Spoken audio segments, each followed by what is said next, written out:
Hello everyone.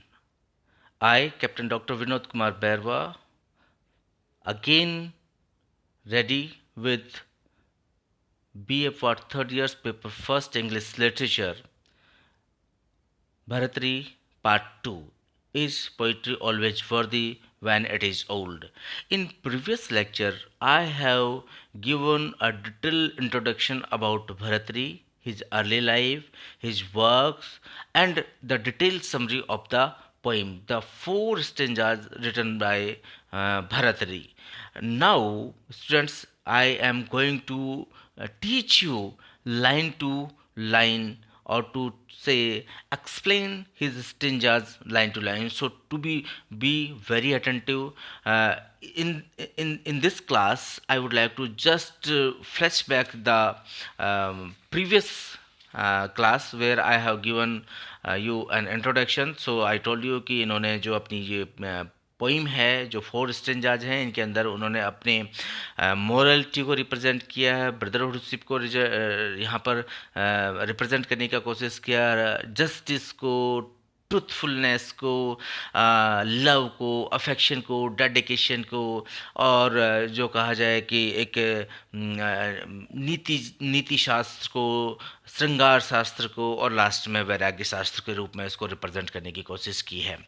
आपका जो ये तीनों यहाँ पर जो आपके अपने यहाँ पर जो स्टिंजाज हैं, इन स्टिंजाज के अंदर जैसा कि मैंने कहा कि पहला स्टिंजा के अंदर पहला जो पद्यांश उसमें पोइट जो है बोलता है कि एक धनुर्धारी और एक पोइट अगर दोनों रीडर का और अपना जो टारगेट है अगर उसका हृदय में छेद नहीं करते, हृदय को टच नहीं करते, तब तक उनका कोई महत्व नहीं है। अदरवाइज वो वेस्ट है। जो कम जानकारी वाले लोग हैं, अल्प लोग हैं, जिनको जानकारी नहीं है, वो अपनी ओर से अपने डिसीजंस देते हैं, विच इज़ नॉट गुड। एक अगर इंटेलेक्चुअल पर्सनैलिटी है तो उसकी बात को सुननी चाहिए, लेकिन वो उसके अंदर उल्टी कमियाँ निकालते हैं। अगर उनसे कहा जाए कि can you write a two line, so they are unable to write down even a two words for a poetry, but they just find out the faults in the poetry, and they say, though they are not to say so talented to understand that poetry, particular poetry, but they say that no, it has lot of many lapses. That's तो अपनी कमियां जो है उनको वो मतलब अपनी कमी को छिपाने के लिए पोइट्री के अंदर ही कमियां निकाल देते हैं। ठीक उसी तरीके से जिस तरीके से एक जो ब्यूटीफुल लड़की नहीं होती है, like just like an ugly girl who puts blame on her dress, though she is not beautiful, but she claims that कि मेरी जो ड्रेस है वो अच्छी नहीं है, otherwise I am beautiful, I am fit for that one.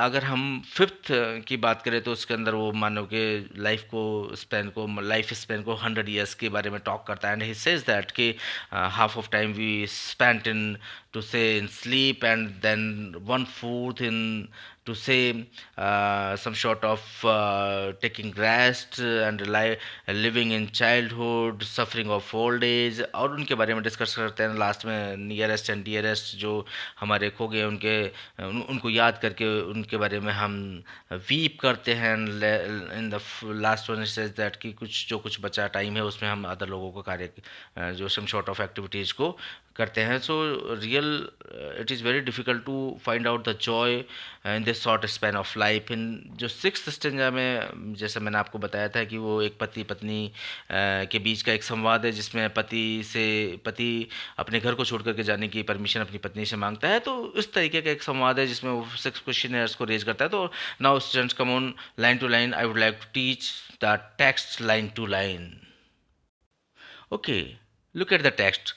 Of what use of poet's poem, of what use of bowman's dart, of unless another's senses reel when it sticks quivering in the heart.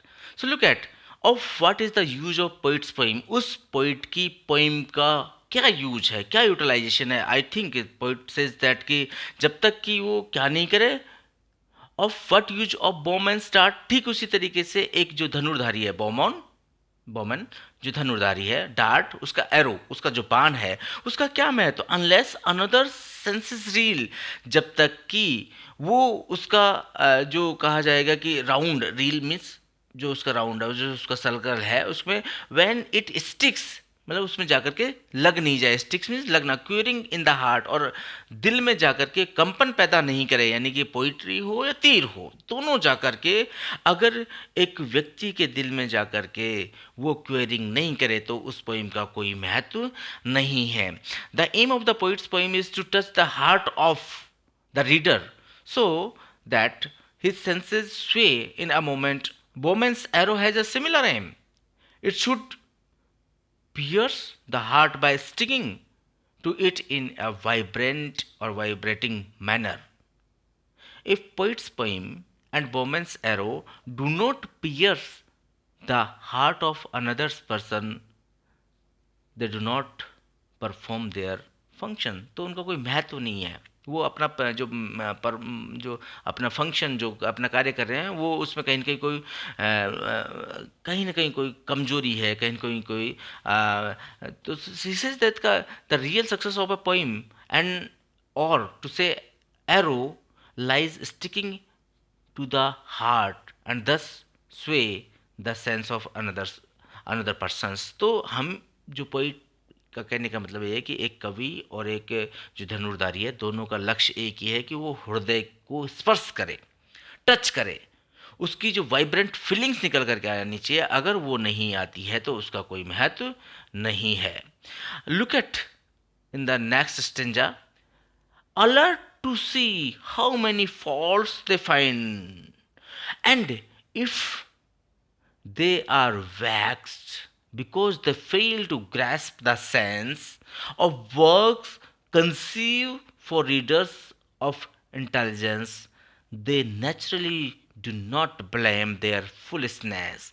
A girl who is less than perfect always blames a trace. So, students, first of all, look at the difficult words. So, the difficult words are here to say fault, to say कि some sort of जो weaknesses हैं, गलतियां हैं, उनको find out करना, सम sort of जो अपन इसको कहा जाए कि कमजोरियों को निकालें। Just a minute, I would like to stop this here, sorry.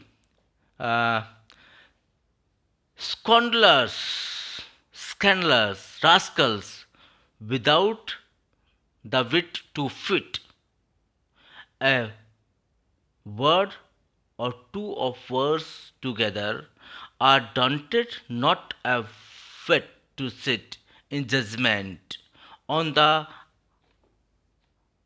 abstruse poetry of another. Such men will listen with attentive mind, alert to see how many fault they find, and if they wax because they fail to grasp the senses of works conceived for readers of intelligence, they naturally do not blame their foolishness. A girl who is less than perfect always blames to trace.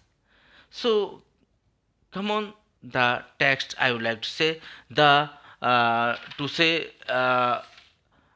scandalous rascals, villains, दुष्ट लोग, without the wit to fit, उनके अंदर इतना talent नहीं है, they are not fit for, they are not up to mark, they have no talent, even a word और two words of words together, वो एक या दो शब्द भी पोइट्री के एक साथ नहीं लिख सकते हैं। लिव द लाइन्स, कि एक दो लाइन लिख दे, even can not write even a single और two words about the poetry, are daunted, but वो अनु बहुत ज़्यादा डॉन्टेड है, बहुत ज़्यादा दुस्साहित है, दुस्साहसी हैं, यानी कि से अनुत्साहित है। Not a whit to sit, एक सब वो लिख नहीं सकते, लेकिन कमियां निकालना उनका है, उनका जन्म सिद्ध अधिकार है। In judgement on abstruse poetry of another, कि वो तुरंत they give decision, in judgement to give decision, abstruse difficult to understand.